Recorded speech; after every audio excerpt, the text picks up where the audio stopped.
Hi, I'm Lizzie and this is Laura, and we are currently on board P&O's Arvia on a Caribbean cruise in February 2024. This is day 2 of our 7-night cruise, so if you don't want to miss anything we get up to on board, make sure you subscribe to our channel. As yesterday had been a very long travel day, we decided to have a bit of a lie-in this morning. We thought it was very wise to catch up on sleep so that it didn't ruin the rest of our holiday. So when we woke up, we headed straight up to the Sky Dome. They were doing a charity event for the Teenage Cancer Trust up there, where the staff were cycling solidly for 2 hours in aid of donations, essentially. So we sat up there and watched that a little bit. There were some spare bikes at times, and some passengers jumped in and helped out, which was really good to see. And it was, a good lively atmosphere in there. Very hot though. I wouldn't have wanted to be doing that cycling in that heat. One of the things that we really enjoy is going for a walk on the prom deck, and you can do a full lap of Arvia's prom deck. So that's what we did next. One side of the ship was notably hotter than the other.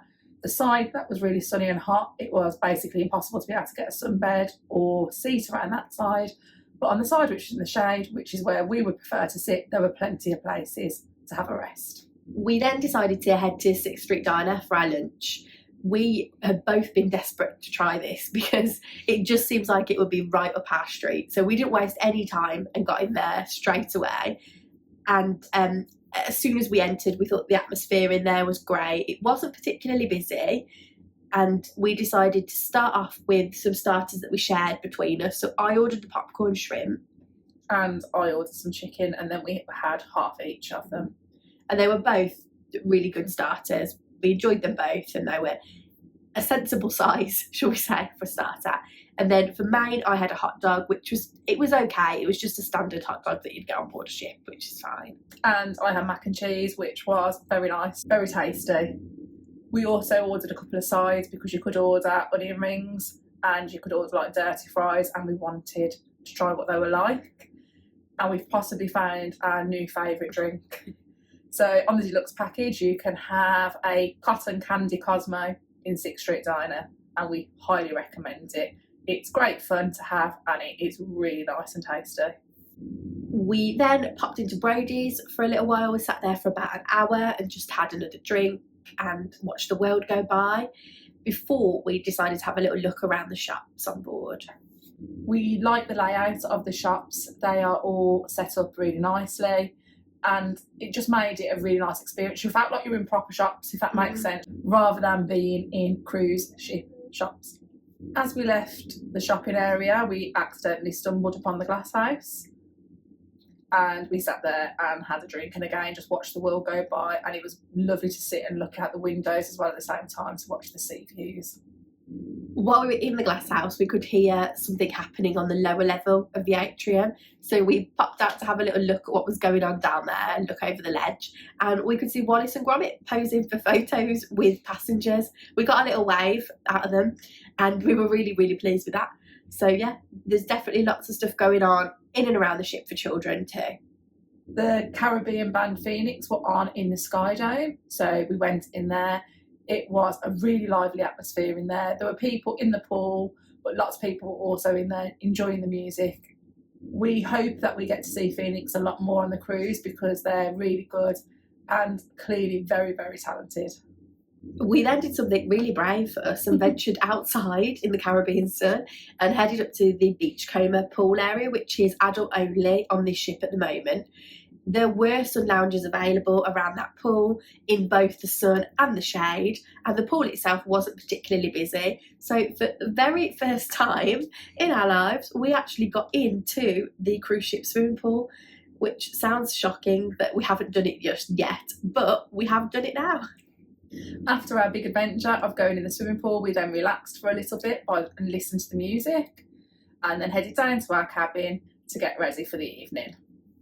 So it was celebration night tonight, so we knew it was going to be busy. So we got ourselves ready, left our cabin, joined the virtual queue on my holiday, and then sat in the glass house and waited for our table to become available.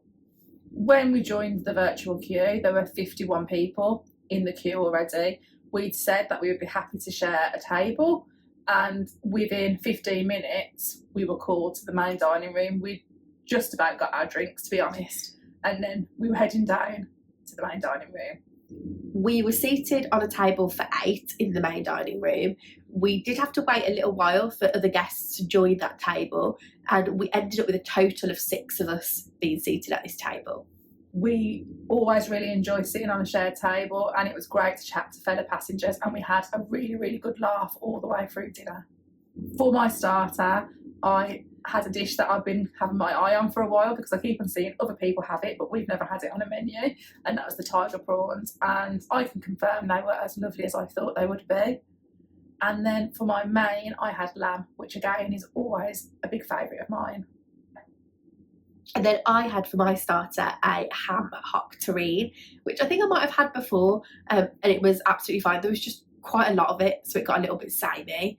And then for my main, I had the chicken satay, which I had never had before, and I thought this was really tasty. I did actually find it a little bit spicy, and I'm not normally a wimp with where spice is concerned, but I found this a little bit spicy. Another of the people at our table had the same dish, and he said he thought it was a little bit bland, so perhaps ours was slightly different, but I definitely enjoyed that dish. I had the chocolate trio for dessert, which it was a chocolate trio, so there's not really much that you can complain about, but there's a little bit too much gelatin in P&O desserts, which I always complain about, so sometimes like the mousses are a little bit springy, and this did have that problem. And I got really excited because there was a dessert that I thought I would like on the menu, and it was jelly. It wasn't nice. Ironically, it just didn't have as much gelatin in it as my mousse did. The texture was just weird. We then headed to the clubhouse to see the comedian Josh Adams. He's somebody that we've never seen before, so we were interested to see if he was going to be funny or not. When we got in there, it was absolutely rammed, and we were quite lucky really to find 2 seats that we shared on a table with 2 lovely people. However, you couldn't see the stage from where we were sitting, so we watched it off the screen. We thought it was okay. We did have a few giggles, and you could hear the audience in the room were enjoying the atmosphere and things like that from him.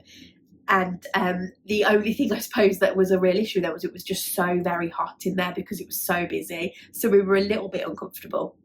We then headed to Headliners Theatre to see an act that we have seen before, and we knew how fantastic she was. The act was Rachel Hawnt, and she was doing her diva show. Her voice is absolutely incredible, and she engages the audience throughout her show. If she's ever on one of your cruises, 100% go and see her. We then decided to end our night in the Crow's Nest. We were still feeling a little bit tired, and we just wanted somewhere that was a little bit calmer, I think. So we sat up there for a little while, and until it closed, actually. There were a few people in there, but it wasn't packed. There was a pianist playing, and it was just a lovely atmosphere. It always feels like the right place to be on a celebration, like formal type night. So we did enjoy ourselves in there too. Today we've had a really relaxing day and have enjoyed some of the facilities on Arvia. We are looking forward to getting into our first port tomorrow and experiencing one of the Caribbean islands, St. Kitts.